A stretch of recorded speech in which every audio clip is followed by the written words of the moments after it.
Los pescadores vascos del Labrador. Los restos se descubrieron en otoño de 1978.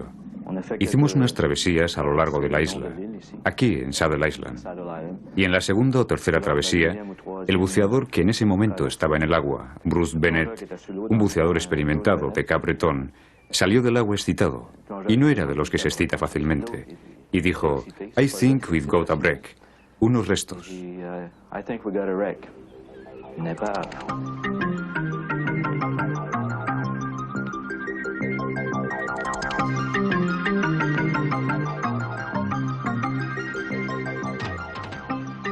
En 1978, en Red Bay, en el Labrador, Robert Grenier y el equipo de Parks Canada descubren los restos de un navío hundido hace 400 años.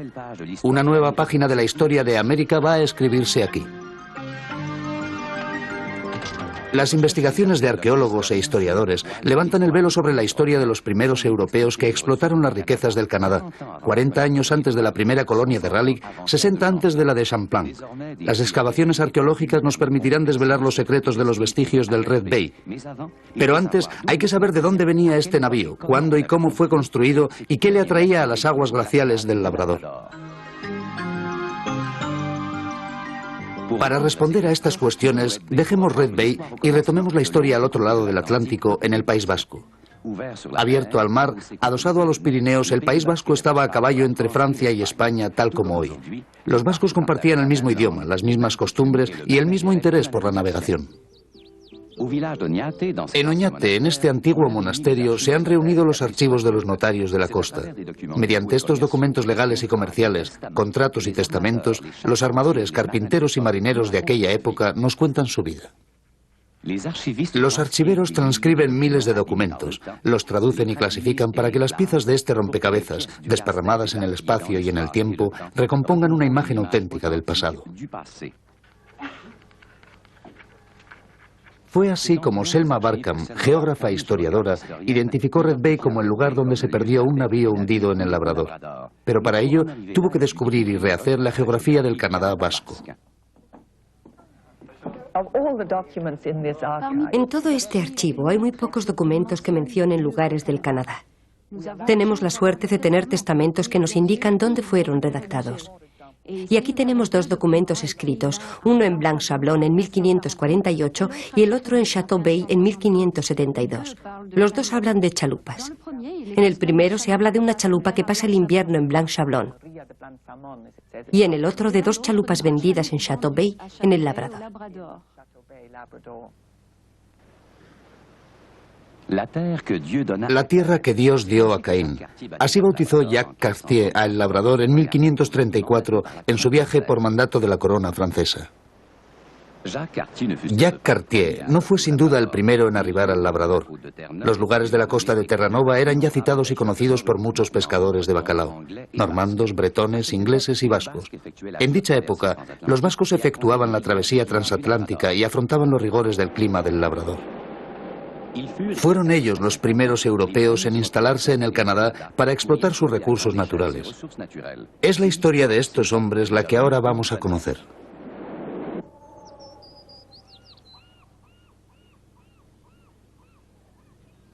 En el siglo XVI, en la bahía de San Juan, en el País Vasco, vivían sobre todo familias de marineros. Pasajes de San Juan. Es de este puerto de donde se cree que zarpó el navío hundido en el Labrador, y quizás salieron de estas mismas casas los miembros de su tripulación.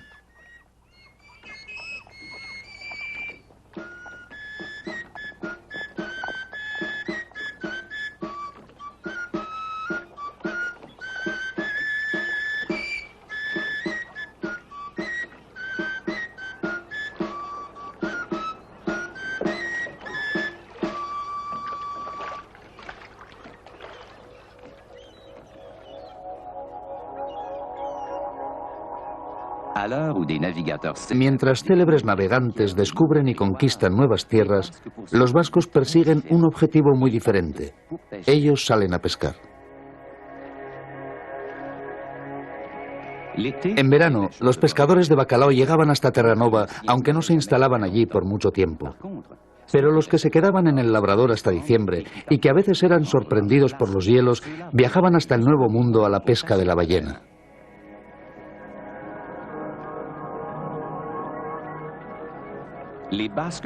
Los vascos fueron los primeros en pescar la ballena, persiguiéndola en sus costas desde el siglo XI. Puede decirse que fueron los inventores de esta pesca. Sabían cómo arponear, despedazar el animal, extraer la grasa y fundirla para obtener el aceite que servía para iluminar a toda Europa.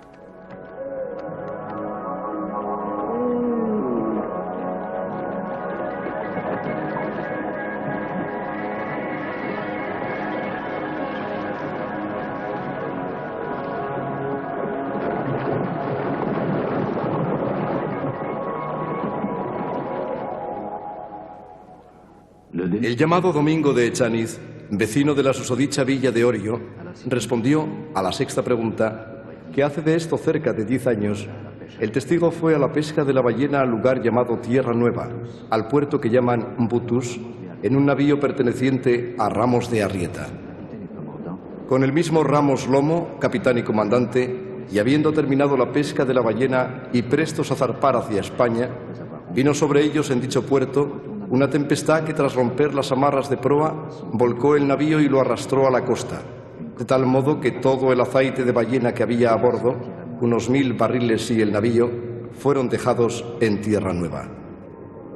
Los documentos solo nos indicaban que el navío se había hundido en Red Bay durante una tempestad y los restos se encontraron siguiendo un poco la pista del Bernier, que era un buen indicio porque el Bernier estaba fondeado aquí, en el puerto, tal y como pudo haber estado el San Juan en su tiempo, a punto de ser cargado. Y fue el mismo tipo de tempestad de otoño el que hundió el Bernier. El San Juan fue encontrado a unos 10 metros de profundidad, roto, aplastado en el fondo, abierto como un libro. Parece, según investigaciones que se han llevado a cabo, que los hielos provocaron un efecto saludable, acelerando el proceso de demolición y haciendo que el San Juan, o las piezas importantes del San Juan, sobre todo la superestructura, se hundieran y se enterraran muy pronto, antes de que fueran atacadas y se desintegraran, antes de que desaparecieran bajo la acción de los organismos marinos, de las fuerzas abrasivas, de las corrientes de arena, del limo. Gracias a ello, tenemos un navío en unas condiciones, en el plano arqueológico, extraordinarias.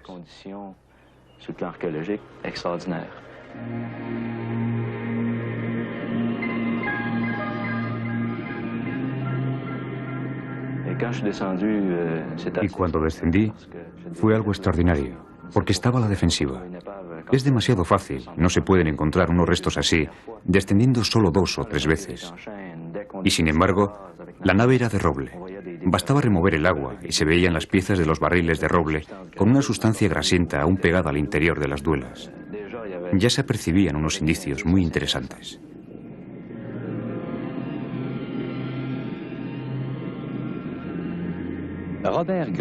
El arqueólogo submarino Robert Grenier y su equipo llevan excavando los restos de este navío desde 1978.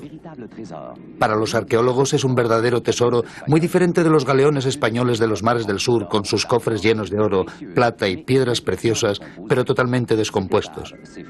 Estos restos se han conservado muy bien gracias al barro y al agua fría. Conservado casi intacto, es un ejemplo único de ballenero del siglo XVI, el petrolero de su época.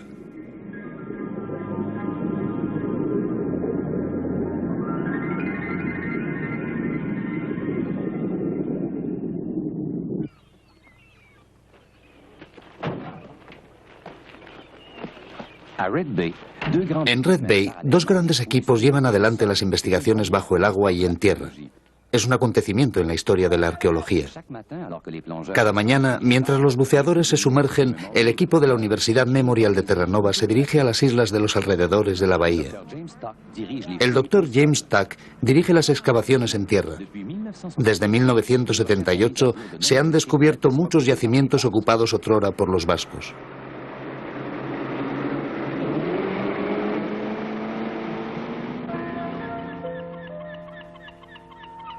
La población actual de Red Bay es de unos 300 habitantes. En la época de la pesca de la ballena, 1 millar de hombres vivían aquí durante medio año. Eran marineros cuyas esposas se quedaban en el País Vasco y que volvían a los 6 o 9 meses en navíos cargados de aceite de ballena. Este mapa del almirantazgo británico da testimonio de la importancia naval de Red Bay. Este lugar siempre fue conocido como una de las mejores abras naturales de la costa este americana. Al abrigo de olas y vientos, era un refugio para muchos marineros. Pero es en la isla Saddle donde se han encontrado los vestigios más importantes que testifican la presencia de los vascos en América. Enfrente de la isla Saddle se encuentran los restos.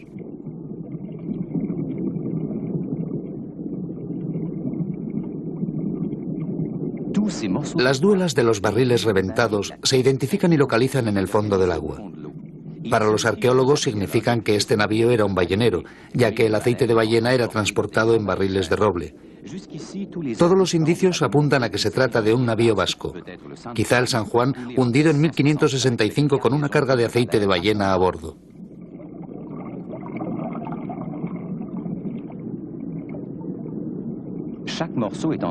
Cada trozo es llevado posteriormente al laboratorio para ser medido, estudiado y catalogado. Todas las piezas han de guardarse mojadas para evitar que se deformen o se desintegren. Tras más de 400 años, el agua es hoy su medio natural. Estudiando la forma, el tamaño y la localización de cada barril, se pueden reconstituir las técnicas de almacenaje a bordo de este navío mercante.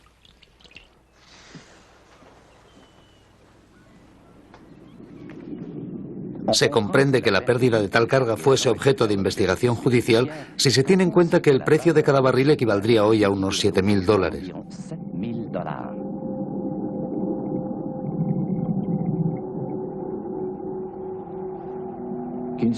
Que se reconozca que Simón y Domingo Echaniz, de la Villa de Orio, autorizamos por este documento que delegamos libremente nuestra plena autoridad en vos, Domingo de Oa, notario, de modo que por nosotros y en nombre nuestro vos podáis demandar y recibir de Joanes de Portu, de San Sebastián, o de toda otra persona que haya traído el aceite de ballena del navío hundido en Butus de Terranova, perteneciente a Ramos de Borda, llamado el San Juan, todos los barriles que se nos deben por nuestra participación en la expedición, como arponeros y propietarios de chalupas con las que servimos a Ramos de Borda el pasado año de 1565.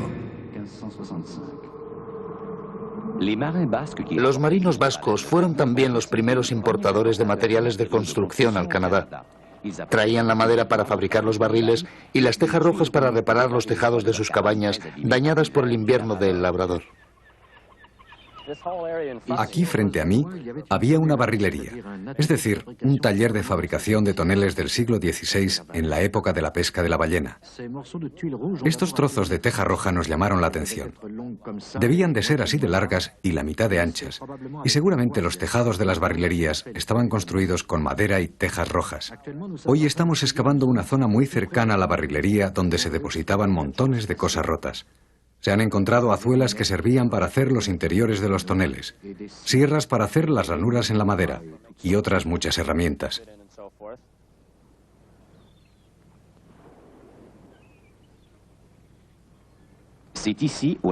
Todo lo que se encuentra en las barrilerías se trae aquí, al laboratorio de la Universidad Memorial. Con todos los objetos recogidos a diario por más de 25 personas, el ordenador se convierte en instrumento imprescindible. Registra todos los datos, incluso el lugar exacto donde se encontraba cada objeto en el yacimiento. Judy Logan, del Instituto de Conservación, devuelve su forma original a un tarro de más de 400 años. Es un trabajo minucioso que precisa de varios días para completarlo. Por último, reemplaza las partes que faltan con una pasta ligeramente coloreada. Objetos rotos o imperfectos, inutilizables y por tanto desechados, son los que encuentra sobre todo el arqueólogo. En Red Bay, antiguo centro de producción de aceite de ballena, los objetos encontrados son restos de útiles rotos en las barrilerías. Ellos nos dicen cómo trabajaba aquella gente y nos permiten reconstruir la vida del pasado.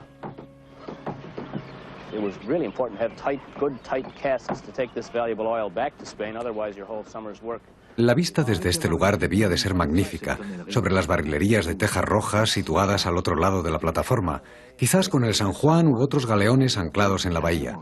Debía de ser digno de ver hace 400 años.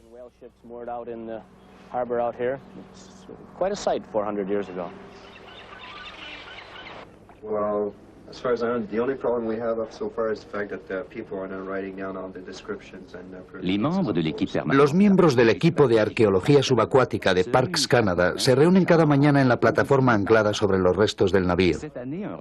Este año, un representante de la Consejería de Cultura del Gobierno vasco, Manuel Izaguirre, se ha unido a ellos. Manuel ha venido a sumergirse en su pasado al paralelo 51. También estudiantes que realizan sus primeras pruebas submarinas se unen al equipo cada verano.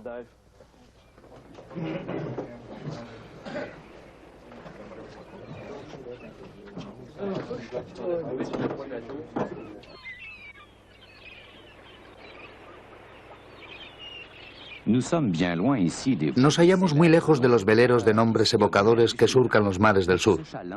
Pero esta plataforma de la que descenderán los buceadores es un instrumento especializado. La arqueología submarina utiliza las mismas técnicas que la arqueología en tierra, pero además de la paleta, la brocha y la pala, son necesarias las grúas, los motores, los compresores, bombonas. Toda esta infraestructura es necesaria y permite que los buceadores desciendan con toda seguridad. Se efectúan 2 inmersiones por día de una duración de unas 2 horas cada una. El agua en Red Bay apenas sobrepasa el punto de congelación. Todos comparten el frío y las duras jornadas de trabajo sin distinciones.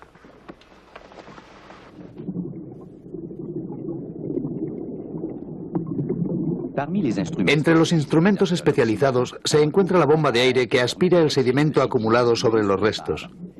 El buceador necesitará hasta 4 semanas para liberar los objetos contenidos en un cuadrado de 2 metros. Esta vez se trata de sacar este reloj primitivo esencial para la navegación de la época. Como con cualquier objeto encontrado en el fondo, se fotografía donde está antes de sacarlo.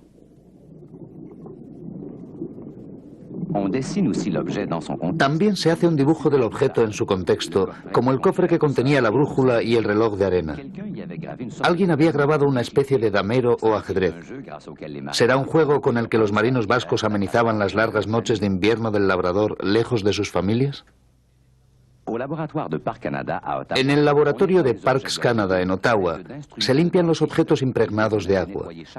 Hay que limpiar cada poro de la madera porque pudiera contener materias orgánicas.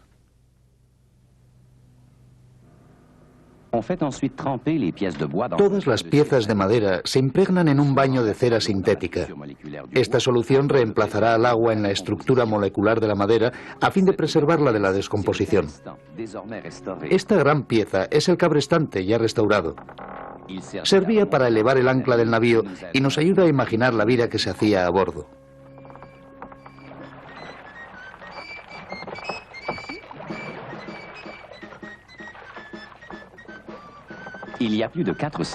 Hace más de 400 años, los marinos comían en estos platos encontrados en el fondo del yacimiento. Comían sardinas, bacalao, biscotes de pan, tocino, guisantes y alubias secas sazonadas con aceite, mostaza y ajo. La sidra y el vino de Jerez rociaban estas comidas y reconfortaban el corazón de nuestros marineros lejos del hogar y de la tierra natal.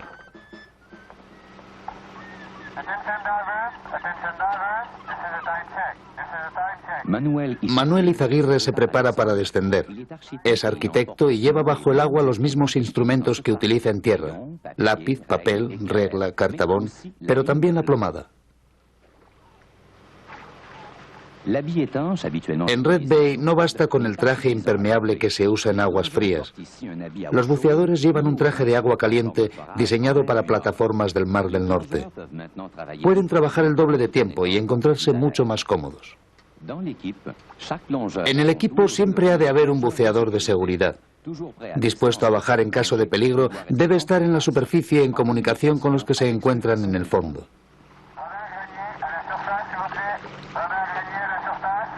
Es él quien ha de anotar el lugar y el momento exactos en que sus compañeros descienden.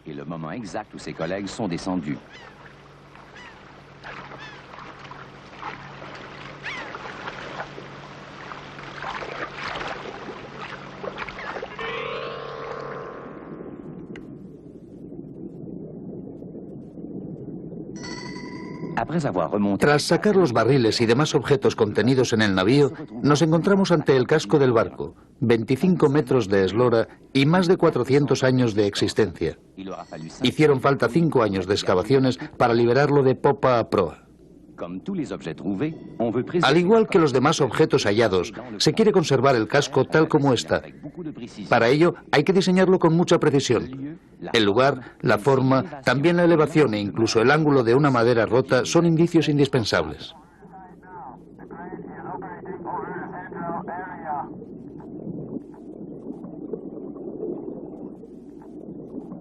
Es difícil comprender, sobre todo para una persona que no haya estado familiarizada con una excavación submarina, pensar que con esos útiles pueda hacerse un trabajo debajo del agua, pero es así.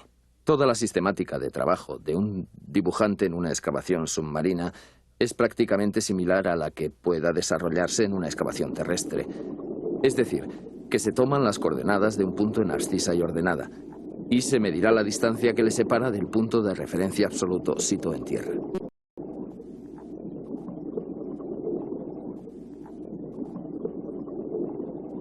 Trabajamos, por tanto, en una excavación cuadriculada de puntos geométricos, gracias a los cuales se puede trazar la topografía de toda la excavación, tanto la terrestre como también la submarina.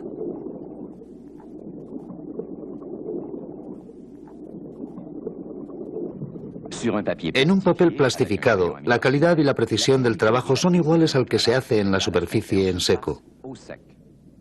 Dibujar bajo el agua, sobre todo cuando está a 1 o 2 grados centígrados, no es una cosa normal.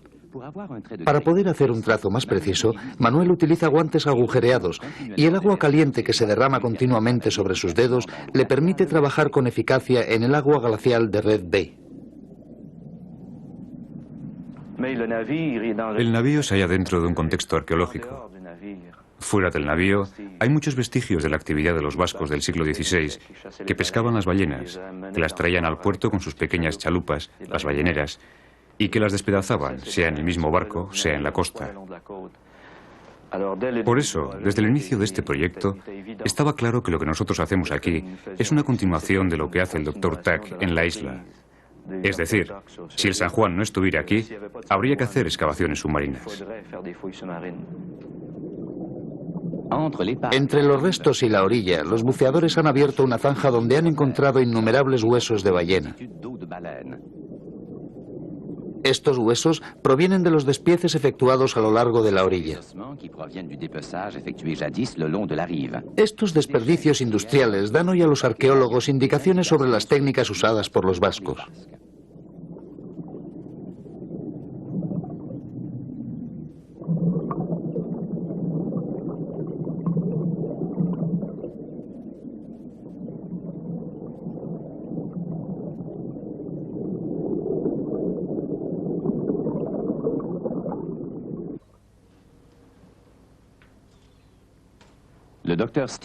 El Dr. Steve Kumba, zooarqueólogo, estudia estos huesos encontrados en el fondo marino.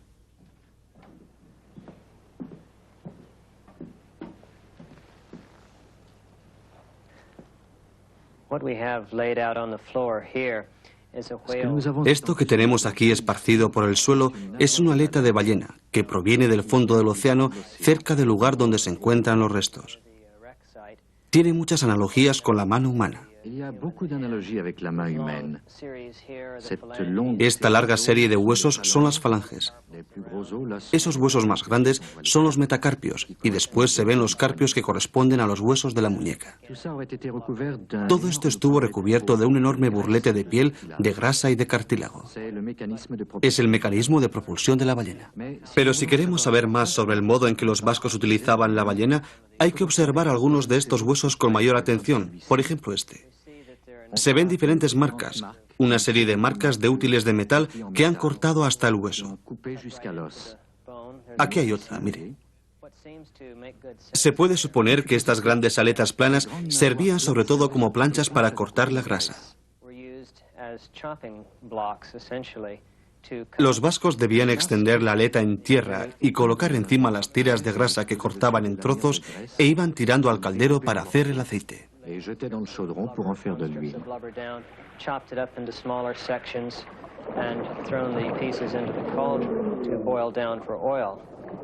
A partir de la Edad Media, la ballena es una fuente importante de materias primas. No solamente representa el petróleo, sino también el plástico de su época. Con sus barbas se hacían sombreros, parasoles y vestiduras como los corsés. Aún hoy en día se habla de las ballenas de los paraguas. La grasa convertida en aceite servía no solo para iluminar, sino también para fabricar jabón, lana, cuero, pintura. En una palabra, toda una serie de productos necesarios para la vida cotidiana.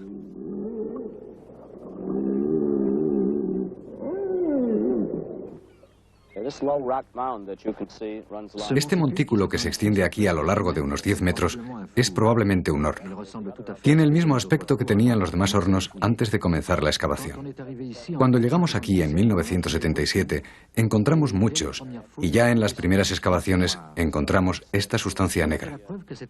Se ha comprobado que es arcilla mezclada con grasa de mamífero marino. No existe la certeza absoluta, pero yo creo que se trata de grasa de ballena que ha sido derramada sobre estas rocas y sobre este horno cuando se procedía a transformarla en aceite.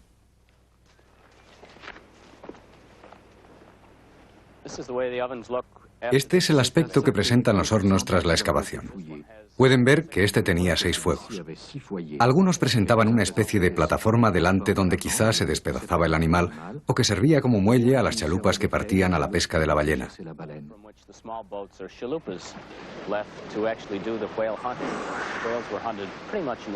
Se salía a la pesca de la ballena del mismo modo que en los siglos XVIII o XIX, en pequeñas embarcaciones de unos 8 metros.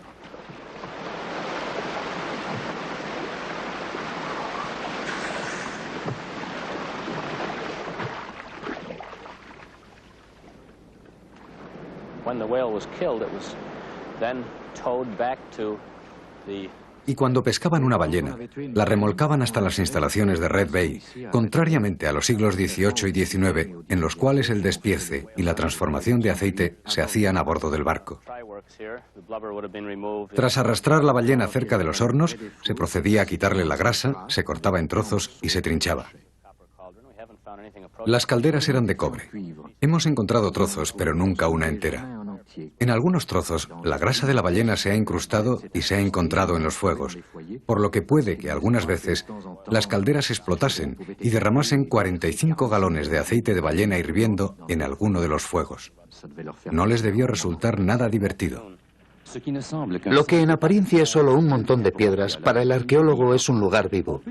Se puede imaginar el aspecto de los hornos de la época.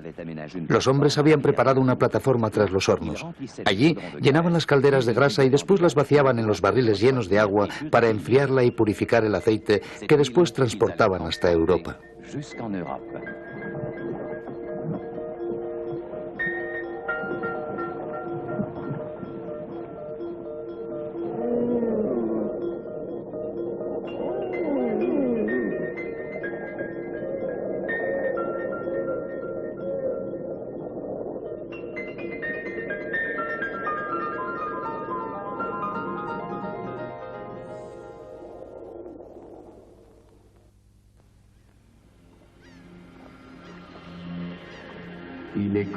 Es sabido, en la dicha villa de Rentería, que doña Marina de Uranzu ha ganado 2000 ducados con el San Salvador y que cuando terminó el viaje vendió el dicho navío en Sevilla por la suma de 9000 ducados.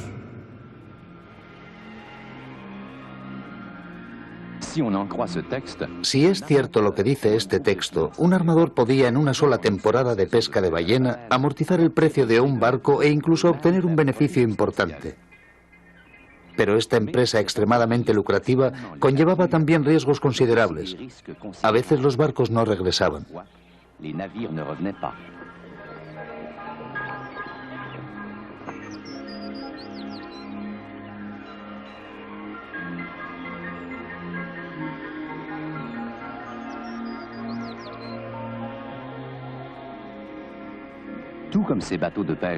Al igual que los barcos de pesca actuales, los navíos mercantes del siglo XVI eran construidos en madera. Se seleccionaba cada pieza según la curvatura natural de la madera para satisfacer las necesidades del maestro carpintero y dar la curva deseada al navío.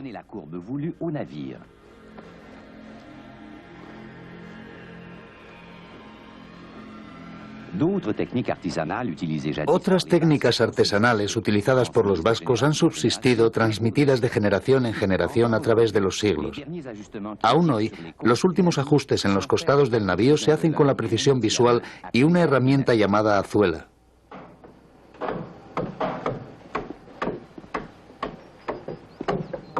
Finalmente, las planchas se pliegan en los costados con la ayuda del vapor. Les planches sont pliées à même les côtes à l'aide de la vapeur.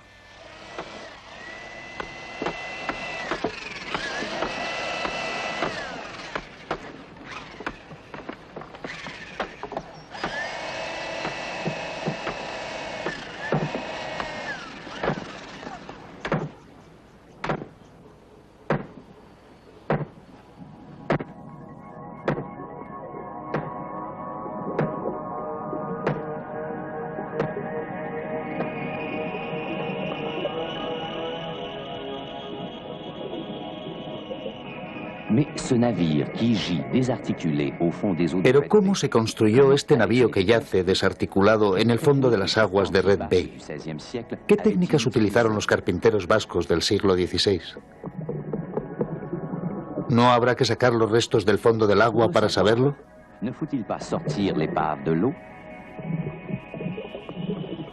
Es la gran cuestión que se nos plantea desde el momento en que se descubrió el San Juan. ¿Vais a sacar el San Juan? ¿Lo vais a reflotar para ponerlo en un museo? La cuestión se planteó a nivel local, pero ha trascendido más allá. Puede decirse que lo estamos sacando, ya que se sacan a la superficie las piezas desparramadas y ahora las piezas que se desmontan. Cuando comenzaron a desmontar los restos, las clavijas de madera incrustadas hace más de 400 años estaban fuertes aún. Se tuvieron que utilizar gatos hidráulicos para desmontarlas porque lo importante era sacar las piezas enteras e intactas.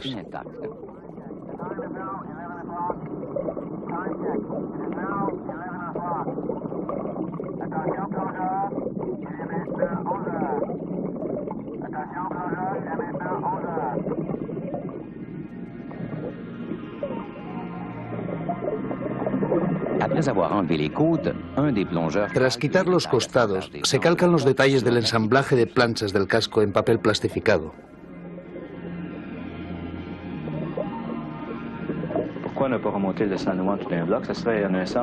¿Por qué no sacar el San Juan todo él en bloque? En cierto modo sería fácil, pero desde el punto de vista arqueológico, imposible. Porque el San Juan está tumbado, reposa de hecho sobre su superestructura, sobre restos arqueológicos muy importantes. Y si se sacara, siempre sería un resto. Sería imposible reconstruir el San Juan como era al principio. No sería el San Juan.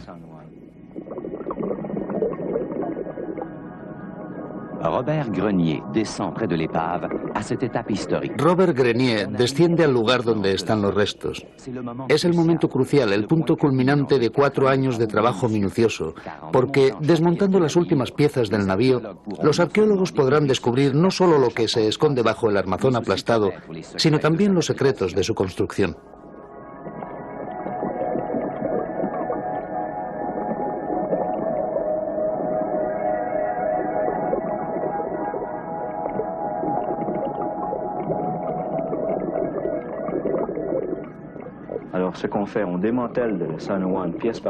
Lo que se hace es desmontar el San Juan pieza a pieza. Las piezas se remontan a la superficie y se hace un dibujo de ellas en 3 dimensiones, con todos los detalles.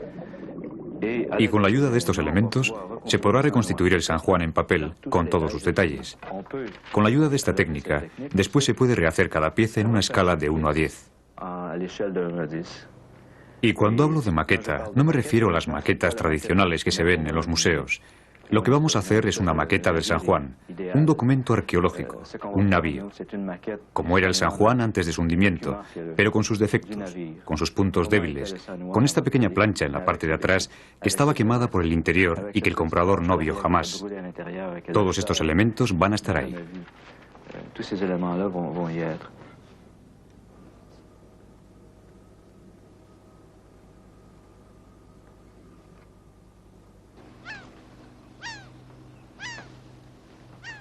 Peter Weddell es responsable de desmontar los restos.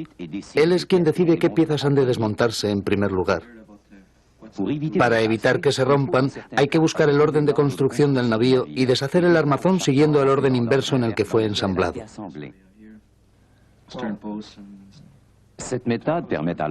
Este método permite seguir el razonamiento del maestro carpintero que lo construyó, es decir, reconstruir en cierto modo la arqueología de su pensamiento.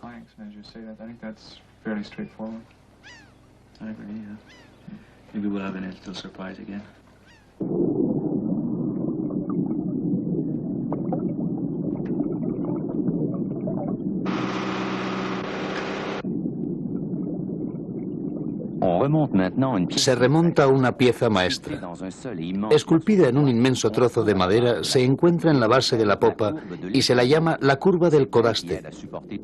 Esta pieza es la que ayuda a soportar toda la parte posterior del navío y la que le da su forma.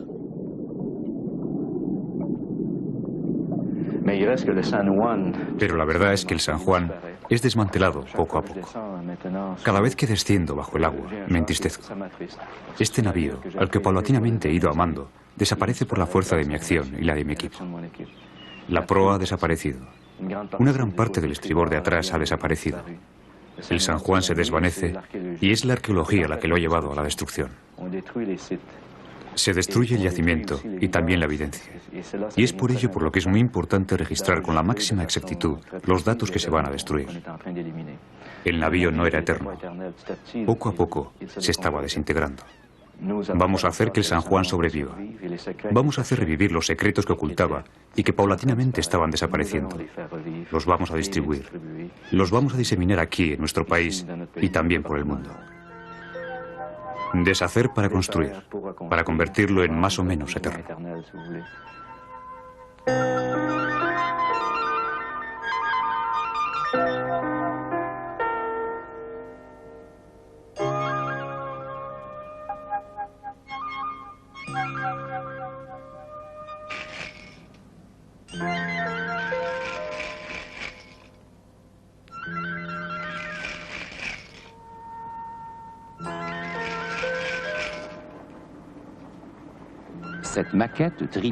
Esta maqueta tridimensional reconstituye los restos a un décimo de su tamaño real. Es un ebanista de barco, Marcel Gringas, quien realiza el trabajo.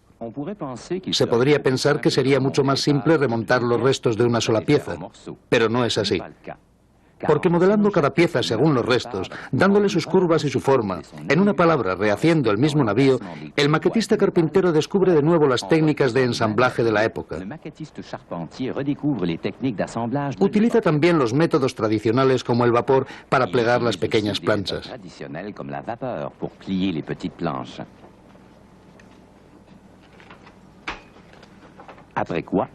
Los auténticos trozos de madera que formaban parte del armazón se enterrarán en el fondo marino donde fueron encontrados y se conservarán aún durante mucho tiempo. La arqueología submarina es una disciplina joven que hasta ahora ha podido exponer las grandes líneas y los grandes momentos de la construcción naval. Pero lo que más interesa al arqueólogo no es el navío en sí, sino lo que éste nos enseña de la vida de los hombres, de sus viajes y de su comercio a través de la historia.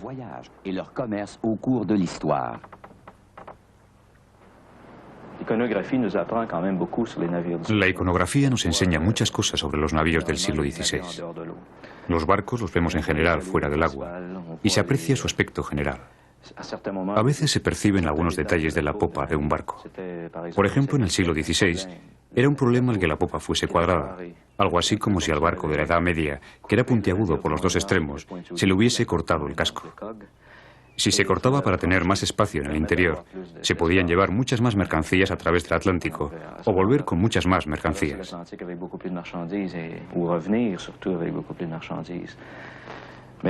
Pero eso creaba problemas a los carpinteros navales. Una cosa es reducir un navío puntiagudo por los dos extremos. Eso lo hacían desde hacía siglos. Los romanos, incluso los griegos lo hacían. Pero de golpe, tenemos un navío que termina en cuadrado.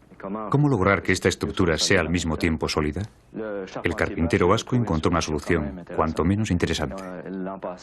El año pasado encontramos un trozo de plancha que se parecía a una contextura de chalupa, pero que era una plancha curva, pero labrada. No estaba plegada.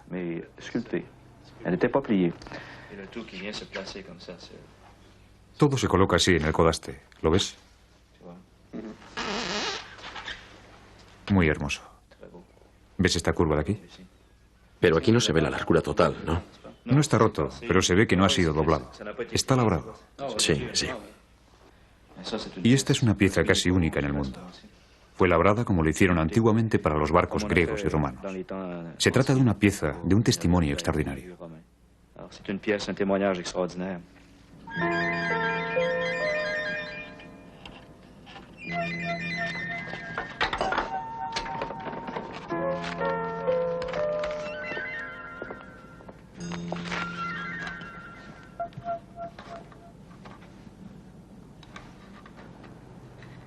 Y de pronto me di cuenta que este trozo de plancha completaba la punta que faltaba. Se curvaba y envolvía la parte trasera del navío para retenerlo y cerrarlo de modo estanco.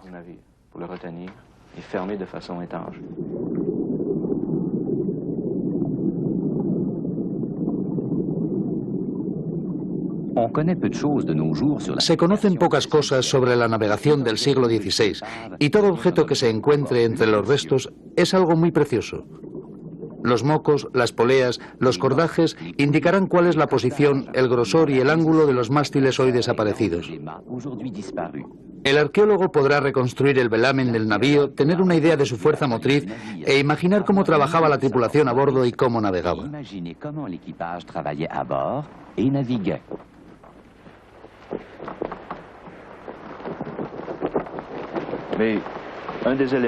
Uno de los elementos que se encuentra en los barcos de esta época es esta curva, muy bella y muy suave, del estrave que se ve aquí, y que las ilustraciones de la época reflejan con mucha precisión. Y queda probado con el San Juan que el estrave es simplemente una continuación de la quilla. A veces no se sabe dónde empieza y dónde termina la quilla, y dónde empieza el estrave. Por tanto, es una mina de información extraordinaria. Donc c'est une mine de renseignements extraordinaire.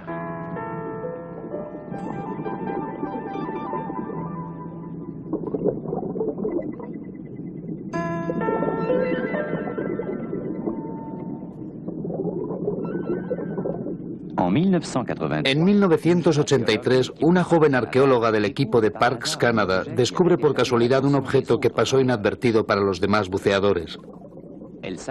Estaba a punto de subir a la superficie cuando percibió unas minúsculas líneas sobre una tabla.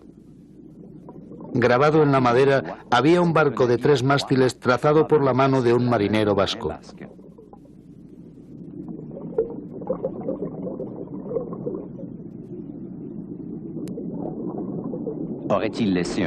Al grabar el diseño, nos legó, sin saberlo, la imagen de este navío antes de que se hundiera. Si los resultados de los trabajos arqueológicos lo corroboran, este marinero anónimo nos habrá dejado un testimonio de gran valor.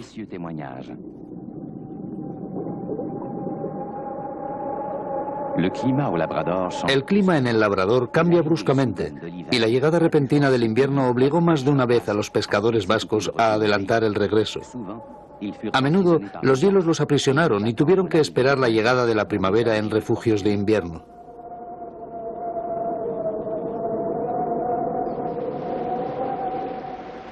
En el extremo norte de la isla Saddle, el equipo de Tim Tack excava un cementerio cuyos restos testimonian la presencia de los vascos.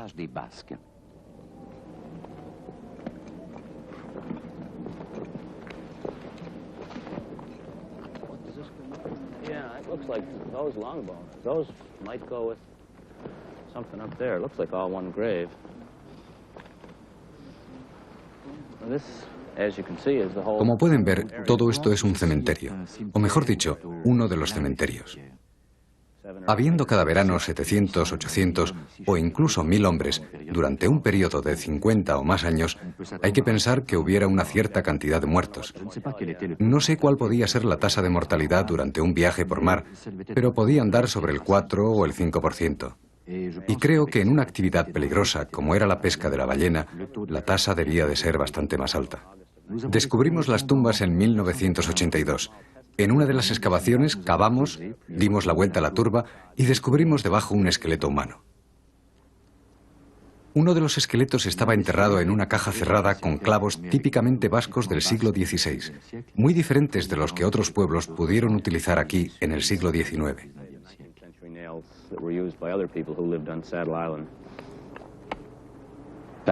De entre los documentos clasificados en el País Vasco, este cuenta cómo fue redactado el testamento de Joanes de Echaniz la víspera de Navidad de 1584. El llamado Juan de Arriaga escribió bajo el dictado del llamado Joanes de Echaniz, porque ni a bordo ni en el puerto se encontraba ningún notario, ni en otro lugar de la provincia de Terranova, porque es una tierra de salvajes. No se pudo encontrar otro testigo porque era medianoche y porque la mitad de los marineros trabajaba en la extracción del aceite de ballena y la otra mitad, extenuada por el trabajo, dormía a bordo.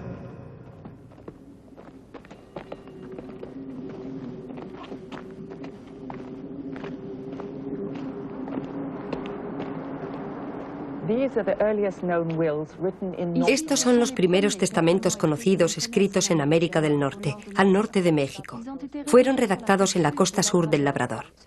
Este en Red Bay y este otro en Carroll's Cove. Lo que es interesante en los testamentos es que nos dan 2 o 3 tipos de información. En primer lugar, el testamento fue doblado y traído en los bolsillos de la gente. Observen esta parte estropeada, ahí donde la hoja fue doblada, y también en este otro. Además de estos testamentos, hay otros documentos añadidos que nos explican lo que ocurría con los efectos personales de quien moría en el Labrador. He aquí una lista donde se mencionan las botas, la espada y el arcabuz. Todo fue vendido en el Labrador y el dinero enviado a su esposa. Y este papel nos informa sobre la suma recibida en el momento de la venta de estos bienes personales. Esta otra lista se refiere al durísimo invierno de 1576-77 que vio morir a muchos hombres a lo largo de la costa del Labrador. Quizá murieron 200 o 300 personas ese invierno.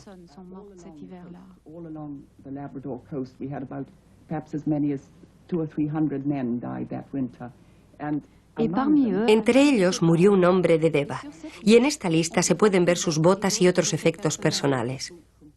También se puede saber el montante que su esposa gastó para enviar vino a su marido mediante una expedición de salvamento que salió en la primavera de 1577.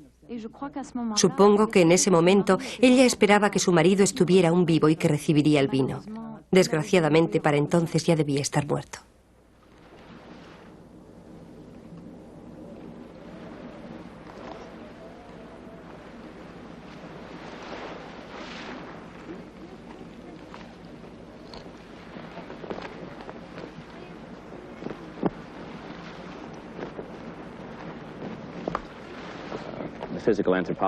Los antropólogos físicos nos corroborarán que son europeos.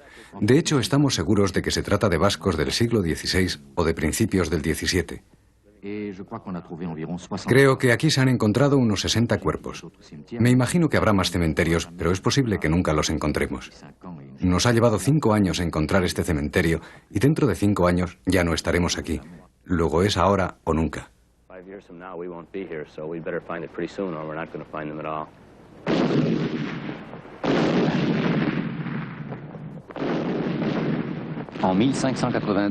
En 1582 estalla la guerra entre España e Inglaterra. La mayoría de los barcos vascos y sus tripulaciones fueron movilizados y, desgraciadamente, diezmados en una expedición militar contra Londres. Sin capitales privados y con una flota y una mano de obra reducidas, y con las rutas comerciales cortadas por el desarrollo militar, los vascos cambiaron su ruta comercial hacia las Indias y Sevilla.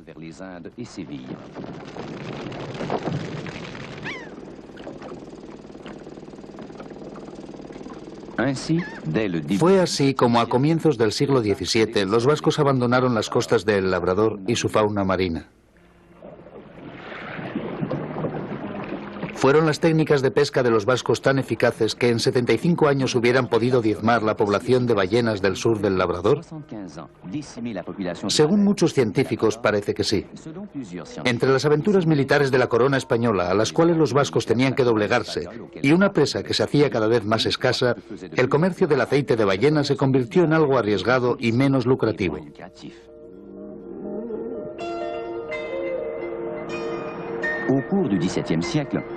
En el siglo XVII, ingleses y holandeses desarrollaron la pesca de la ballena, esta vez al norte de Noruega. Recurrieron a la destreza y pericia de los marineros vascos. Fue así como otros navegantes europeos aprendieron las técnicas que los vascos habían inventado y desarrollado durante 5 siglos. El monopolio se había roto. El Labrador quedó abandonado. Pero fue en El Labrador donde los vascos dejaron el único ejemplar conocido de un navío mercante transatlántico del siglo XVI. La maqueta es un útil de precisión para la arqueología. Ayuda a clasificar las piezas esparcidas en el fondo y encontrar por deducción su lugar en el navío, lo cual sería imposible con los restos del navío en su tamaño natural. A mí me parecen fascinantes todas estas cuestiones a las que aún hay que dar una respuesta. Y creo que el San Juan va a proporcionar una gran cantidad de respuestas a estas cuestiones de los investigadores sobre la concepción de las naves a finales de la Edad Media en el siglo XVI. Y sobre el modo de ensamblar, de construir estas naves, que se iban a convertir en elementos importantes del descubrimiento del país y de la explotación de este país que es el nuestro. Y de la explotación de ese país que es nuestro. Los vascos supieron afrontar la travesía del Atlántico y los rigores de la vida en El Labrador, estableciendo una de las primeras grandes explotaciones europeas de los recursos de América. Fueron verdaderos pioneros sobre esta tierra. Animados por un espíritu de iniciativa y de aventura, crearon un verdadero puente con el Nuevo Mundo.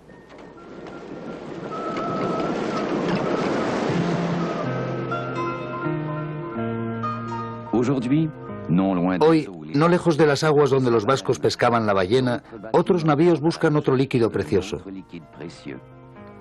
En la escala de su época y de los medios que poseían, la empresa de los vascos es comparable a la búsqueda del petróleo hoy en día.